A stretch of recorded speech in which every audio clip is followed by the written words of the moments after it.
Chapter 7. A boy needs to read the earth. This is a truth older than the iron dust that red paints the boulders.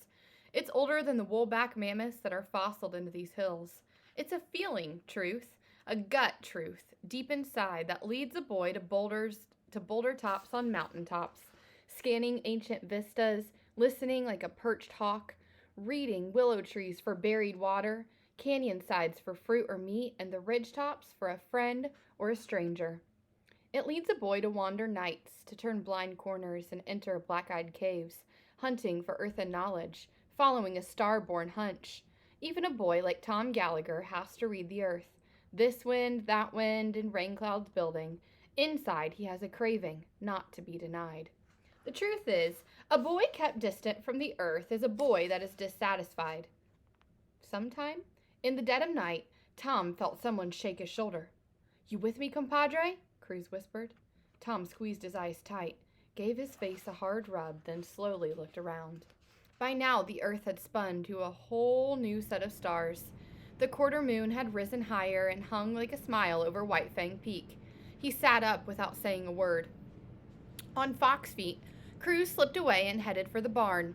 By the time Tom had pulled on his jeans and boots, hit the bunkhouse, splashed some water on his face, and entered the barn, Cruz had already saddled up his horse and was loading his laptop into the leather pouch. Anybody see you? He asked. Cody. I told him we'd be back by breakfast, but if not, to tell my dad that I just took you out for a little ride. You're an honorable man, said Cruz. Tom shook his head. No, I just don't like being put on the spot.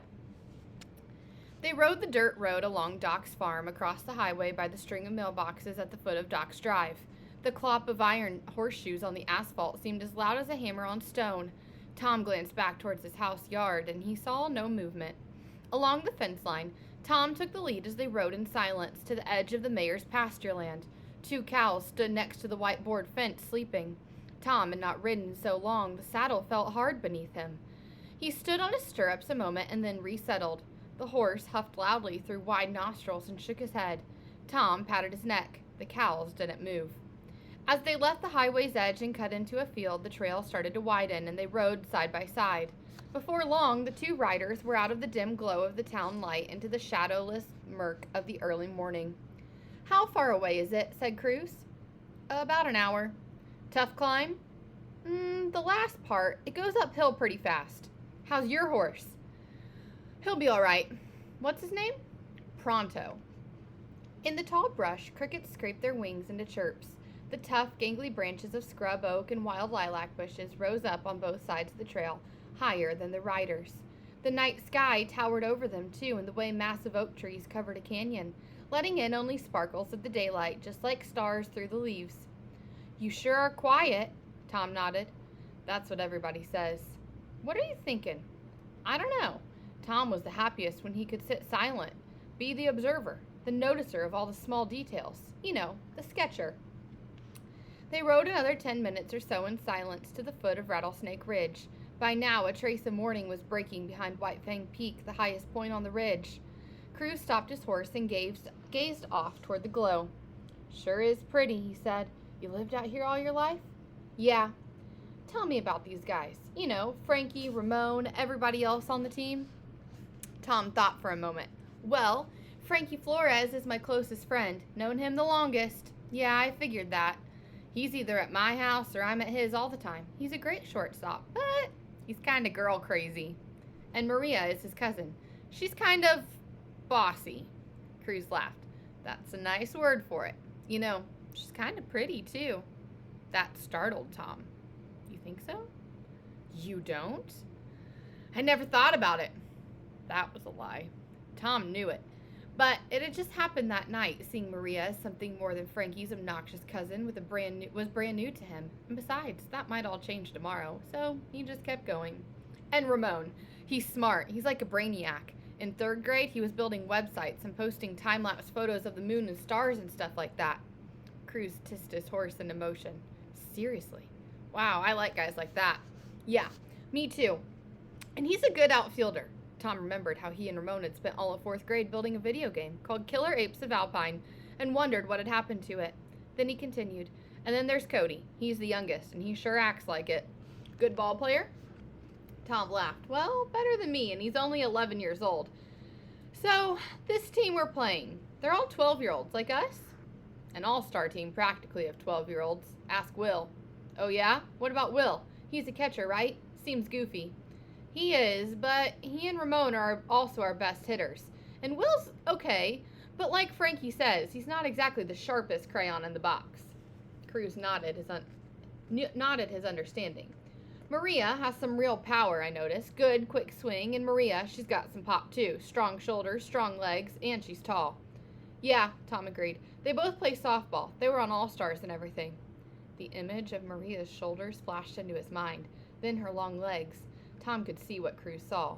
There was something really pretty about her, and strong. What about you? Asked Tom. What do you like to do? I'm doing it. I like to explore, like to play ball, and when I'm not goofing off, I often like to sit in the tack shed roof and figure stuff out. Well, that's good, because I hope you figured out what you're going to say to Delgado when we get there, because once we reach his place, you're on your own, compadre. No problem. That's all I've been thinking about lately anyway. Whole trip out here. This video of his kept running through my head. What video? Oh, about 6 months ago, I bought a tape of those last 19 at-bats. You did? You bought that? So did I. Amazing, right? Yeah, but did you notice anything strange? No. Well, I mean, he was perfect for 5 games in a row. I mean, who does that? Yeah, but it's how he did it. In all of those last 19 at-bats, he only sees 51 pitches.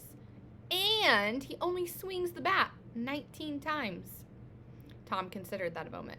Okay, so that means he never swings and misses. He never even fouls one off. He swings 19 times and hits the ball hard each time, and it never comes close to being caught by a fielder. I still don't know what you mean. What I mean is, it's like he was standing there tossing the ball up and hitting it, fungo style, anywhere he wanted the ball to go. And that's when I realized Dante Delgado has discovered the secret of hitting. Well, yeah, I mean, it's pretty obvious. There's got to be some secret, some, incredible little piece of knowledge that he must have discovered at the end of his career to pull that off. Tom gazed hard at Cruz. Wait a minute. You think the whole art and science of hitting a baseball could be boiled down to one little secret? More than that, I think it can be figured out by guys like us. Tom leaned both forearms against the saddle horn. He could barely keep riding. Lightning thoughts shot around his head over the mountains and valleys of his brain. Was it possible? Could one secret method give a batter the ability to hit any kind of pitch from any pitcher he faced? But there's still one thing, said Cruz, I just don't get. What's that? Well, say Delgado finally did learn the secret. So, okay, he's the best hitter in baseball. He's got money, women, and fame, and next stop, the World Series. Why would a guy turn his back on all of that? They rode again in silence. The sky had grayed slowly with the dawn, and only a few stars lingered overhead.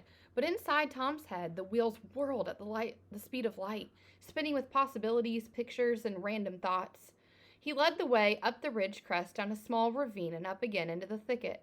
Stiff, scraggly branches of red berry and manzita scratched against his legs. He turned sharply to avoid a stand of beaver-tail cactus with its paddle-like leaves full of needles. Then he angled alongside a huge boulder into a clearing and stopped. See that? He pointed to several smooth depressions on top of granite stone. Grinding holes. He waved his arm. This whole place is an old Kumeyaw camp, Indian camp, and there's broken pottery scattered all over. Tom swiveled in the saddle. There's also an underground spring over there by that cottonwood. Only 100 years old. There were Indian people still living here. Here? Cruz scoped the rugged landscape. There's not much to it. Yeah, I know. But this was one of their camps, and it was one of their last resorts. You see, they used to live all over the country, depending on the season. Summers and winters, they'd head to the beaches. Each fall, they'd hike up the mountains where the black oaks grow. The best acorns come from black oaks. But back then, a lot of people from the east were moving out here, and when they saw the Indians leave, they swarmed in. They figured the Indians had just moved away for good, and by that time that the Kumeyaw people migrated back to the next season, their land was occupied. Oh man, said Cruz, pointing a finger at Tom. See, same problem we got today. Developers. Tom gave a small laugh. Yeah, really. Anyway, the Indians were outnumbered, so they finally just kept moving back farther and farther into the hills. Finally, into these dark little gulches like this. There's over 15,000 big and little sites like this all over San Diego. Doc even has some on his land. Cruz sat up high and surveyed the campo in silence. See that cluster of manzanita? Asked Tom. All in rows. That's not by chance. It's actually an ancient garden. The berries are sweet as sugar, but you just need a bunch to make a snack. Ah, la manzanas pequeñas, said Cruz. Yeah, I see them. He studied the twisted, glossy red branches, and beyond them, the ancient cottonwood tree. Its roots were drinking from the trickle of a miracle spring coming out of nowhere. But the best thing, said Tom, are those big, huge trees beyond the cottonwood. Big leaf maples, said Cruz.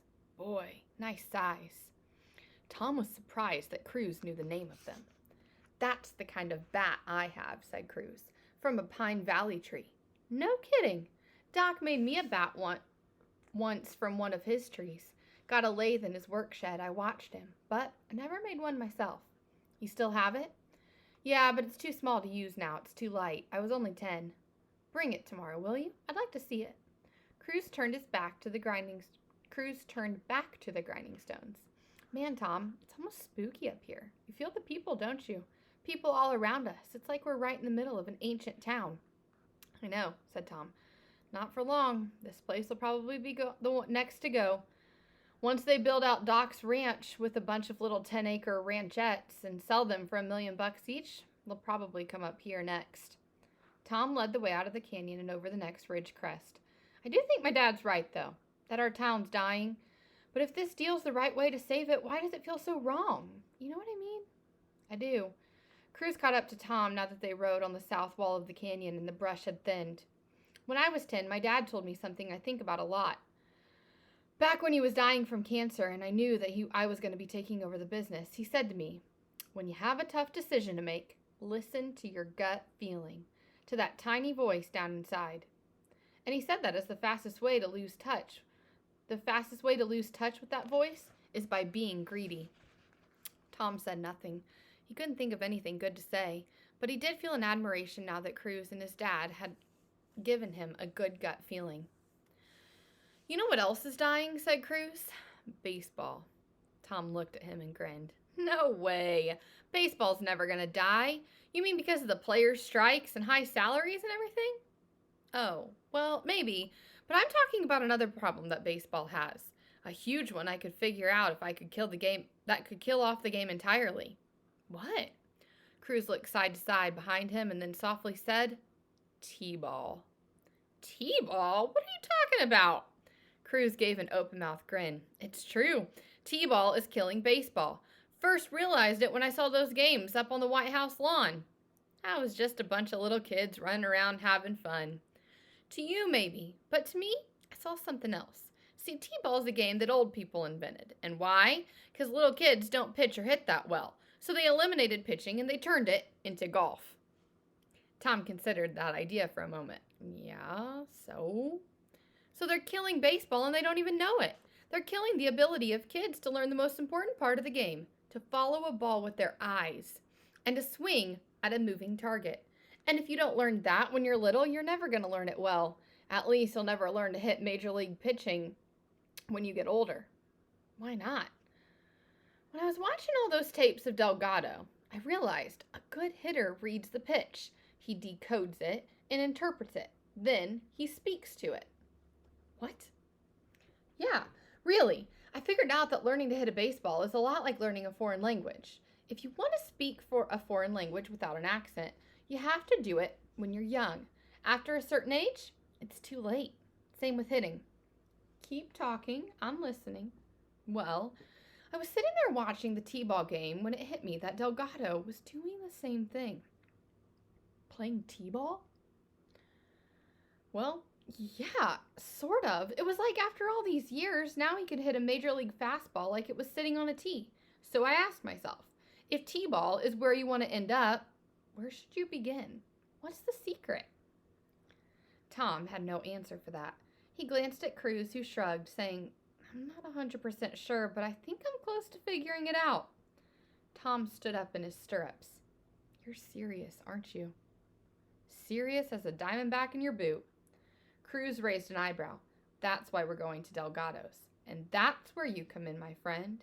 Then he kicked his horse and rode off ahead.